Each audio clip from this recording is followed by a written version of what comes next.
안녕하세요. 금융나침반입니다. 오늘은 아파트 담보대출로 문의를 주신 분의 내용에 대해서 좀 안내를 해드릴까 합니다. 현재 개인 사업자이시고 업종은 제조업입니다. 제조업체 운영 중에 계시며 운영기간은 약 10년 정도 운영하고 계셨어요. 이분께서 현재 소유하고 있는 아파트를 담보로 해서 후순위 담보대출을 이용하고 싶다고 문의를 주셨어요. 자, 그러면 일단 해당 아파트가 대출이 가능할 수 있는 아파트인지 시세라든가 이런 걸 먼저 체크를 해야겠죠. 현재 이 아파트의 경우에는 KB 시세 일반가로 12억 5천만 원입니다. 12억 5천만 원. 선순위로 은행에서 대출 받은 잔액이 현재 4억 1,500만 원 정도가 남아있고, 이 금액은 처음에 받았을 때 원금, 이거 현재 잔액이고 이건 잔액 기준이고, 자, 원금의 경우에는, 그러니까 처음 받았을 때 원금이 4억 8천만 원이었다고 합니다. 4억 8천만 원이었으면 보통 근저당 설정을 은행에서 120% 하잖아요. 근데 여기는 110%만 했어요. 110%. 이전에 110% 한 경우가 많이 있었죠. 그래가지고 현재 근저당 설정 금액이 5억 2,800만 원입니다. 자, 시세가 12억 5천이고 근저당 설정이 5억 2,800이면 갭 차이가 많이 나서 충분히 여유 있게 보이죠. 자, 그러면 이제 중요한 게 필요 금액. 필요 자금이 5억이에요. 5억 원. 자, 이렇게 되면 이제 이 아파트로 해서 과연 여기가 LTV가 몇 프로나 적용되는 지역이냐, 이게 또 중요한데, 얘가 다행히 95%까지 돼요. 95%면은 최대해서 11억 8,700만 원까지 가능하신데, 11억 8,700이면 이거 뭐 설정 5% 잡으면 10억 2,800 훨씬 넘잖아요. 그래서 여기에 LTV를 조정을 해보니까 85%까지만 이용을 해도 10억 6,200만 원이에요. 그러면 이 두 개가 합해서 10억 2,800만 원이니까 10억 6,200이면 원하시는 5억 충분하죠? 여기가 좀 있어요. 근데 이보다 더 밑에 80%는 이제 자금이 부족해 버리죠. 그래서 85% 이내. 이게 또 굉장히 80%냐, 85%냐, 95%냐, 아니면 뭐 75%냐, 이것도 중요합니다. 이 LTV 몇 프로를 이용하느냐에 따라서 적용되는 금리가 조금씩 차이가 납니다. 당연히 낮으면 낮을수록 금리는 더 낮게 적용이 되겠죠. 그러니까 한마디로 내가 필요한 금액이 많으면 그만큼 금리는 더 높이 올라가고, 필요한 금액이 적으면 적용되는 금리는 더 낮아진다, 이렇게 생각을 하시면 되고.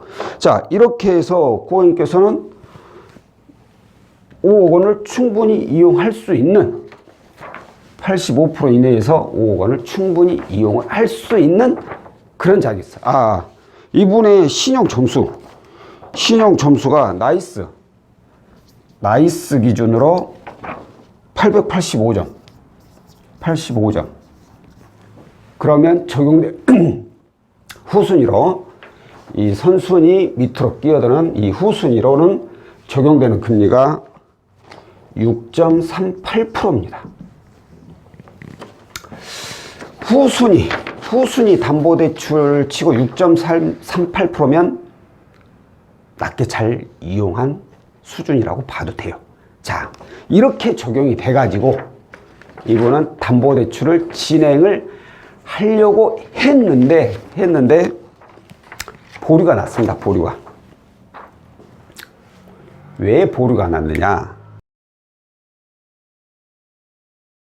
자, 이제 일단 기본적으로 소유하고 있는 아파트로는 충분히 대출이 되고, 이분 직업, 개인사업자, 거기에다가 신용 점수, 이런 것들 다 이상이 없어요.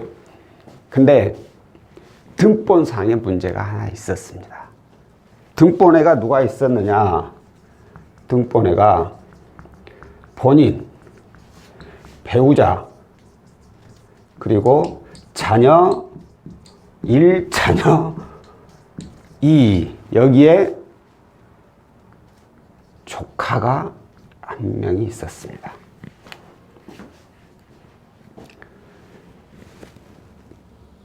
조카는 내 직계 가족이 아니죠. 그죠? 자, 직계 가족은 어떻게 보죠? 직계 가족을 보는 방법은, 자, 예를 들어서, 아이고, 이걸, 여기를 좀 치울까요? 자, 예를 들어서 내가 여기 있다. 그럼 직계 가족은 나 이외 부모, 그리고 나 밑에 자녀. 이게 바로 직계입니다. 이렇게. 또는 나 자녀 밑에 뭐 또 손자, 또는 부모 위에 증조부. 한마디로 일직선이에요. 이분이 이분을 낳고, 이분이 이분을 낳고, 이분이 이분을 낳고, 이분이 이분을 낳고, 이렇게 일직선. 이걸 직계라고 해요. 그러면 내가 아닌 형제 또는 남매, 여자인 경우에, 이 경우에는 어떻게 되냐? 이건 직계가 아니에요. 이건 반계예요. 이건 반계. 그래서 직계에 포함이 안 돼요. 그럼 이게 어떤 일이 발생되느냐? 조카는 내 직계 가족이 아니잖아. 그럼 무상거주 확인서라는 걸 필수로 받아야 됩니다. 필수로. 무상거주 확인서가 뭐냐? 이 조카가 현재 내 집에 살고 있기는 하지만 뭐 나한테 보증금을 맡기고 아니면 나한테 월세를 내고 이렇게 사는 게 아니다. 그냥 와서 공짜로 살고 있는 거다. 이걸 확인시켜 주는 거예요. 이게 왜 중요하느냐? 만에 하나 대출이 나갔는데, 대출이 실행이 됐는데 갑자기 이 동거인이 아이씨, 나 여기다가 내 아무리 뭐 작은 아빠하고 큰 아빠하고 누구 고모부고 이모고 누구 간에 나 보증금을 넣어놓고 산다. 보증금 1억 넣어놓고 살고 있었다. 그래 버리면 이 동거인이 우선순위가 돼버려요. 그럼 은행 입장에서는 뻥 찌는 거죠. 무상으로 살고 있는 줄 알았는데, 가족으로 보고 무상으로 살고 있는 줄 알았는데 뜬금없이 보증금이 이렇게 나 있어버린다 해버리면 이게 우선순위가 되니까 이 돈부터 빠져버려요. 그럼 은행에서 자기가 가져올 수 있는 돈은 줄어들 수밖에 없잖아요. 그래서 이걸 반드시 필수로 받습니다. 근데 오늘 이분께서는 이게 상당히 애매한 상황인가 봐요. 뭐 가족적인 문제가 있는 것 같은데, 동생분 자녀인데, 이게 뭐 동생분한테 얘기가 들어가면 안 되나 어쩌나 이제 고민을 굉장히 하셨어요. 자, 그러면 이 경우에는 어떠한 방법이 있을까요? 두 가지 방법밖에 없어요. 이 조카한테 무상거주 확인서를 받던가, 조카 사인이 들어가야 되겠죠? 받던가, 그게 안 되면 조카를 잠시 등본에서 빼야 돼요. 잠깐 주소를 다른 데로 옮겼다가 대출 받는 동안 옮겼다가 대출 받고 나면 다시 들어와야 돼. 그러면은 은행에서는 상관이 없어. 왜? 그러면 은행이 우선순위가 되거든. 금융사가. 이분은 나중에 등본상에 들어왔으니까. 그렇기 때문에 무상거주 확인서를 받거나 아니면 등본에서 잠깐 빼서 대출 받고 다시 넣거나 해야 돼요.